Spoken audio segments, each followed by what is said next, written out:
Imagine کرو ایک ایسی گن جو نہ آواز کرتی تھی، نہ زخم چھوڑتی تھی اور کسی کو صرف ایک چھوٹی سی سوئی سے مار دیتی تھی۔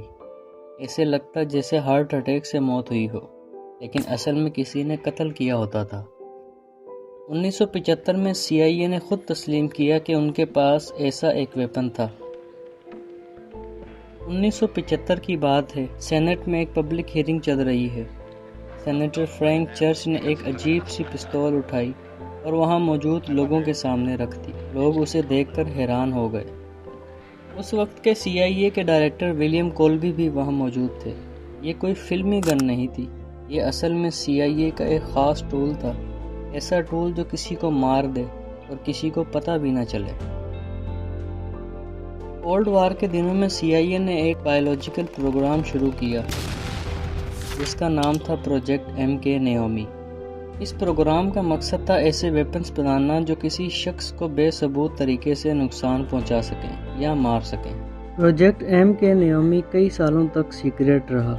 1970s میں واٹر گیٹ اسکینڈل کے بعد جب امریکی عوام کا حکومت پر بھروسہ کم ہونے لگا، تب جرنلسٹ کچھ ایسے ثبوت سامنے لانے لگے جو بہت حیران کن تھے، جیسا کہ CIA چھپ کر دوسرے ملکوں میں اسیسینیشنز پلان چلا رہی تھی، دوسرا خود اپنے ہی ملک کے لوگوں پر اللیگل سرویلنس کر رہی تھی، اور تیسرا یہ کہ CIA سیکریٹلی لوگوں پر مائنڈ کنٹرول اور ڈرگز کے ایکسپیریمنٹ کر رہی تھی۔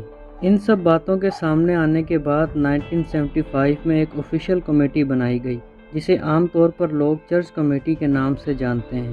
اس کمیٹی کے چیئرمین تھے سینیٹر فرینک چرچ۔ اسی چرچ کمیٹی کی انویسٹیگیشن کے دوران پروجیکٹ MK نیومی اور یہ ویپن سامنے آیا۔ When it fires silently. Almost silently, yes. Us project میں ایک ریسرچر میری ایمبری نے نیچرل زہروں پر ریسرچ کی۔ اس نے ایک ایسے نرو ٹاکسن کو دریافت کیا جو شل مچھلی میں پایا جاتا ہے۔ یہ زہر نروز کو بلاک کر دیتا ہے، اور اگر ڈوز زیادہ ہو تو کچھ ہی سیکنڈ میں انسان کا دل اور سانس دونوں بند ہو جاتے ہیں۔ There was such a thing as a poison that was undetectable, especially one that seemed to mimic a heart attack, that would kill someone, but it would appear that they had a heart attack. I did find such a thing. 1969 میں president Nixon نے biological weapons پر بین لگا دیا تھا۔ Of deadly biological weapons that either kill or incapacitate. لیکن اس کے باوجود بھی CIA نے اپنے تمام نرو ٹاکسن کے اسٹاک کو ڈسٹروائے کرنے سے منع کر دیا۔ ایک سائنٹسٹ ڈاکٹر نیتھن گورڈن جو آرمی کے ساتھ فورٹ ڈیٹرک میں کام کر رہے تھے، انہوں نے تقریباً 6 گرام نرو ٹاکسن چھپا کر CIA کی لیب میں رکھ دیا۔ اتنا زہر ہزاروں لوگوں کو مارنے کے لیے کافی تھا۔ یہ ہتھیار دیکھنے میں ایک نارمل پسٹل جیسا لگتا تھا، بالکل M1911 کے جیسا، لیکن یہ گولی نہیں چلاتا تھا۔ اس کے اندر ایک ڈارٹ ہوتا تھا جو تقریباً 1/4 انچ لمبا اور سوئی سے بھی پتلا ہوتا تھا۔ یہ برف کا بنا ہوتا تھا اور اس کے آگے نرو ٹاکسن زہر لگا ہوتا تھا۔ جب اس ڈارٹ سے کسی انسان کو نشانہ بنایا جاتا تو برف فوراً پگھل جاتی اور زہر سیدھا اس کی نسوں میں چلا جاتا۔ زہر کا اثر کچھ سیکنڈز میں ہوتا اور انسان کا دل بند ہو جاتا۔ باہر سے دیکھنے پر لگتا جیسے ہارٹ اٹیک ہوا ہو۔ کوئی خاص نشان نہیں چھوڑتا تھا، صرف ایک چھوٹی سی پنچر مارک جیسے کسی مچھر نے کاٹا ہو۔ ایسے طریقے پہلے سوویت یونین بھی یوز کر چکی تھی۔ CIA نے اسی کانسیپٹ کو موڈیفائی کر کے اپنا ورژن بنایا اور اسے اتنا سٹل بنایا کہ کسی کو شک بھی نہ ہو۔